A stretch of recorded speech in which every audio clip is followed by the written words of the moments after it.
Joignez-vous à la discussion.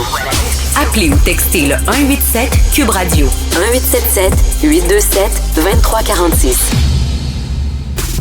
On voyait que les Américains devaient marcher sur leur fierté et leurs principes. Une liberté de penser. Mais il le fait d'une façon particulièrement grossière et maladroite. Une force internationale. Et même, on va plus loin. Luc La Liberté. Luc, on pensait annuler ton segment aujourd'hui parce qu'on s'est dit, qu'est-ce qui se passe aux États-Unis aujourd'hui? Il se passe pas grand-chose. Écoute, j'ai même pas envoyé de sujet aujourd'hui. Je me suis dit, improvisation mixte, je laisse Richard me mener. Aucune idée de quoi on pourrait bien parler. Écoute, tu me fais savoir, je n'avais pas remarqué que Donald Trump n'avait pas la main sur la Bible. Est-ce que c'est le Vatican qui lui avait interdit, quoi?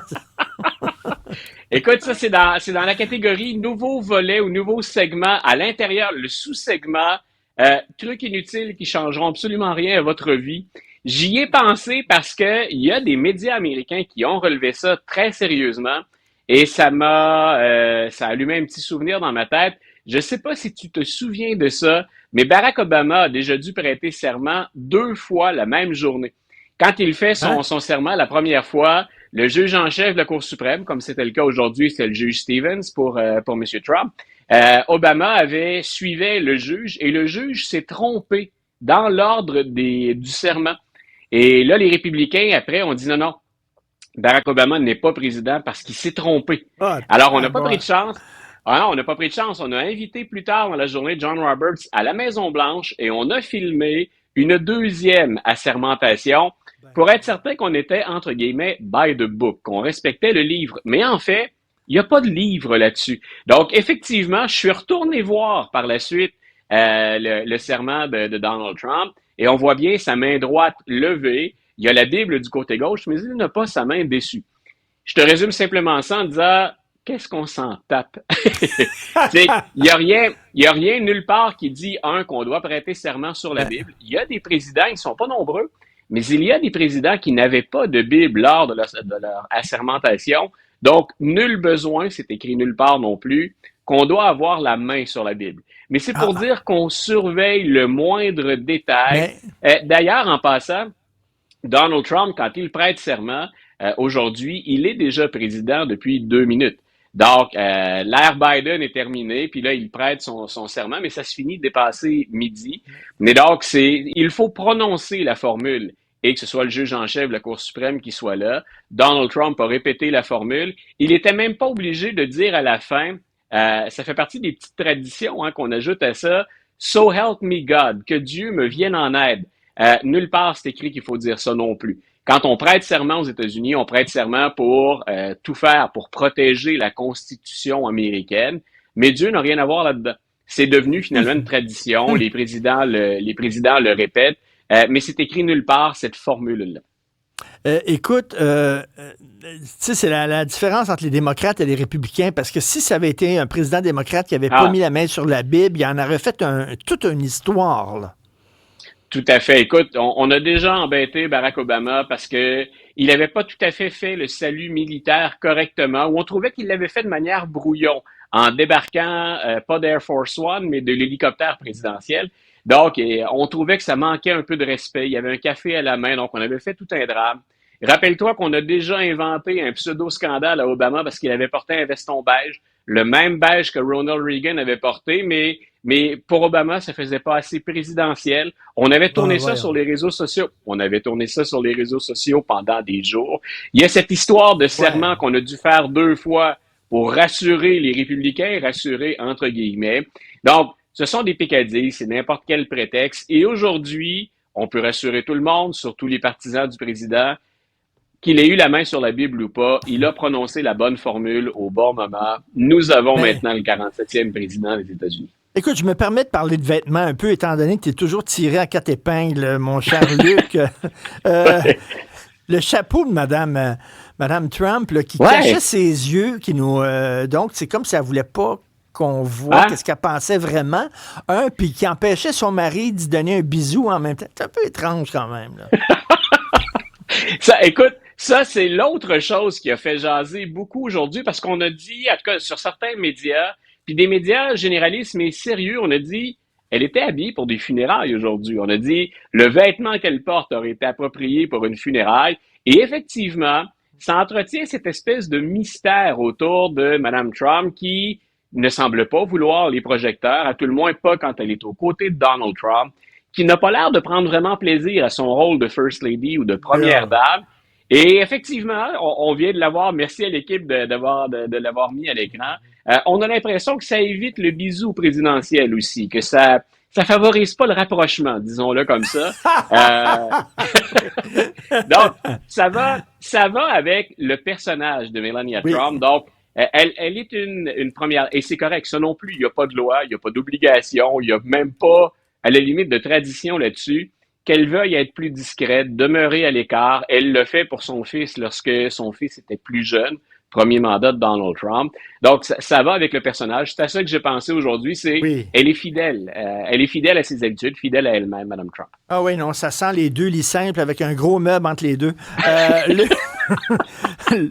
T'es généreux parce que tu les places dans la même chambre. Oui, Luc, est-ce que c'est moi, où il me semble qu'il était plus présidentiel, M. Trump, lors de son discours inaugural? J'avais en tête, parce que aujourd'hui, j'étais en classe avec les étudiants, c'est là que je l'ai écouté.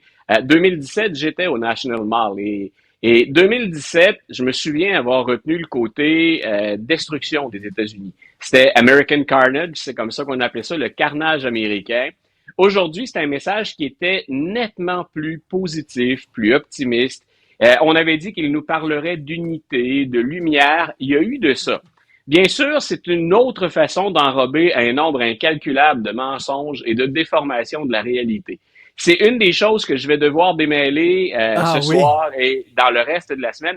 Pas nécessairement le nombre de mensonges, ça c'est assez évident, c'est qu'il accompagne ce discours d'investiture de 200 ordres exécutifs. On avait dit qu'il étourdirait tout le monde avec ça, c'est vrai. Donc, 200 décisions du président qui ne peuvent pas toutes être valides au plan constitutionnel. Donc, ce qui va être intéressant maintenant, c'est, on va regarder dans quelle catégorie il prend ces décisions-là. Il y en a beaucoup, par exemple, sur le thème de l'immigration. Donc, ça, on s'y attendait. Donc, on va regarder quels sont les thèmes qui sont envisagés et ensuite, lesquels tiennent la route au plan constitutionnel. Parce qu'un président ne détient pas tant de pouvoir que ça, selon la Constitution. Dans certains cas, ce sont des traités internationaux. Dans d'autres cas, il devait passer par le Congrès. Dans d'autres cas, c'est peut-être les tribunaux qui vont se prononcer là-dessus aux États-Unis, incluant la Cour suprême. Mais ça va être épuisant, mais ça va être fascinant aussi de vérifier ces 200 ordres exécutifs. Parce que si on écoute le discours, d'abord en passant, bonne nouvelle pour nous, en tout cas à court terme, il n'a pas mentionné le Canada aujourd'hui du tout. Par contre, si je suis au Panama, je vois les choses différemment. C'est le seul pays qui l'a nommé distinctement dans les alliés américains ou dans les pays avec lesquels on a généralement de bonnes relations quand on est américain. Il a dit qu'il voulait reprendre le canal de Panama. On nous dit de prendre Donald Trump au sérieux, c'est ce qu'on a répété dans son entourage aujourd'hui. À moins de le prendre militairement à court terme, c'est pas possible non plus. Il y a un traité solide, il y a un traité qui est valide. Il n'y a pas de circonstances autour de ce traité-là qui permettent aux États-Unis d'intervenir. Donc, on verra pour Panama. Mais pour le Canada, en tout cas, pas trop de tarifs. On a évoqué les tarifs, si on s'y attendait, mais rien de très précis pour le Canada. Donc, ça nous donne encore un peu de temps pour continuer à nous préparer. M. Legault disait que c'est ce qu'il faisait d'ailleurs pour réagir à la crise Trump. Je pense que c'est les termes qu'il a utilisés. Puis là, on va savoir si effectivement annuler le droit d'asile puis le droit de sol, si c'est constitutionnel. Écoute, c'est écrit dans la Constitution. Là, comme... Voilà, ça c'est énorme. Et c'est là où je dis, il peut y avoir des ordres de l'exécutif. Ça passe un message très fort. C'est-à-dire, entre autres, à ses partisans, Donald Trump peut dire, je vous avais promis ça en campagne, ça fait longtemps que j'en parle, voilà, je le fais. Je le fais, l'ordre de l'exécutif. Ça ne veut pas dire que tout ça va entrer en vigueur, ça ne veut pas dire que c'est faisable.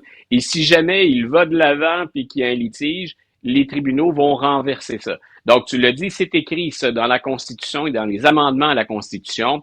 M. Trump, il y a une limite à l'interprétation qu'on peut faire de la Constitution. Quand c'est écrit noir sur blanc, c'est difficile à éviter.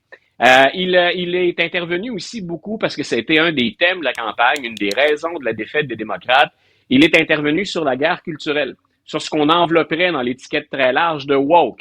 Donc, dans l'armée américaine, moi, j'ai retenu aujourd'hui qu'il n'y a plus de problème de harcèlement, plus de problème d'agression sexuelle, plus de problème d'extrême droite, parce que maintenant, il n'y a que des hommes et des femmes, et il n'est plus question qu'on fasse la promotion des minorités à l'intérieur de l'armée.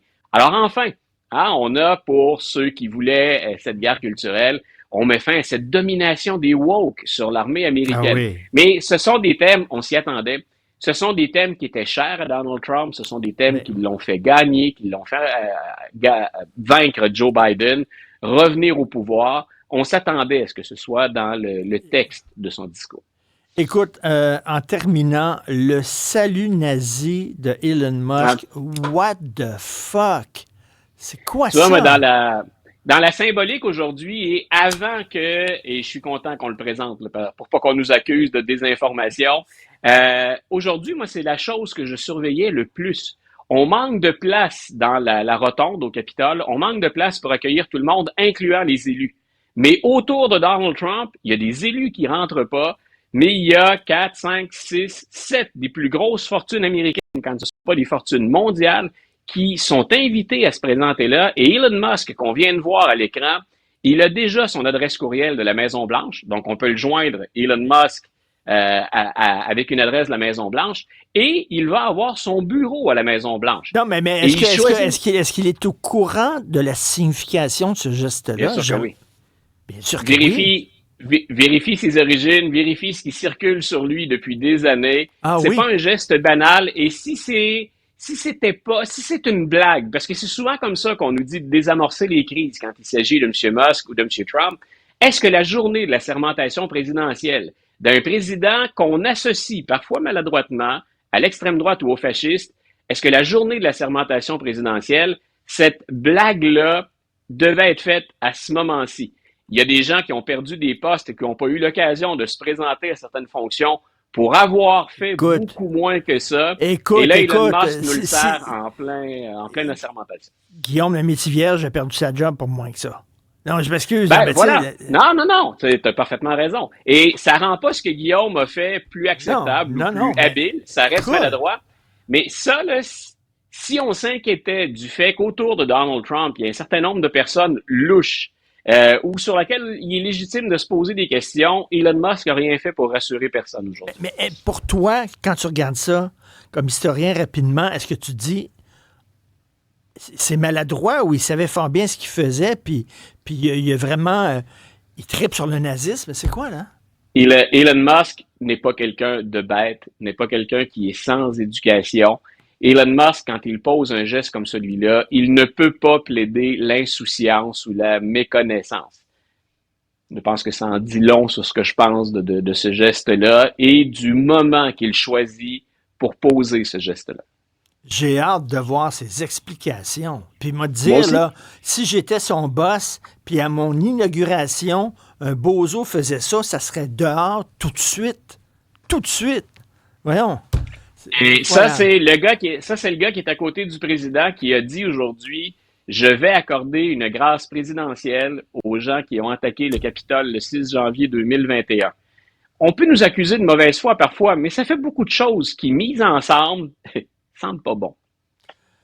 Écoute, merci. Je sais que tu dois avoir un petit peu la gorge nouée aujourd'hui. C'est ta première rentrée, ta dernière rentrée comme prof, en fait. C'est ta première journée de prof, là.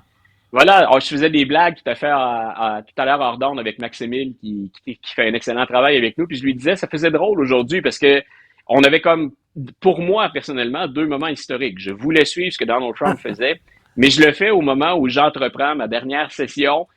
J'ai fait un choix. J'arrête d'enseigner parce que je fais beaucoup d'autres choses, puis le cumul des emplois fait qu'à un moment donné, c'est difficile. Mais j'adore ce métier-là. Et parler aujourd'hui de politique américaine, le cours s'appelle Actualité et Histoire des États-Unis. Faire ça avec des jeunes que j'aime bien, qui sont là par choix, qui ont envie d'apprendre. Je m'imagine mal comment ça va être au mois de mai quand je ne serai plus au milieu des jeunes.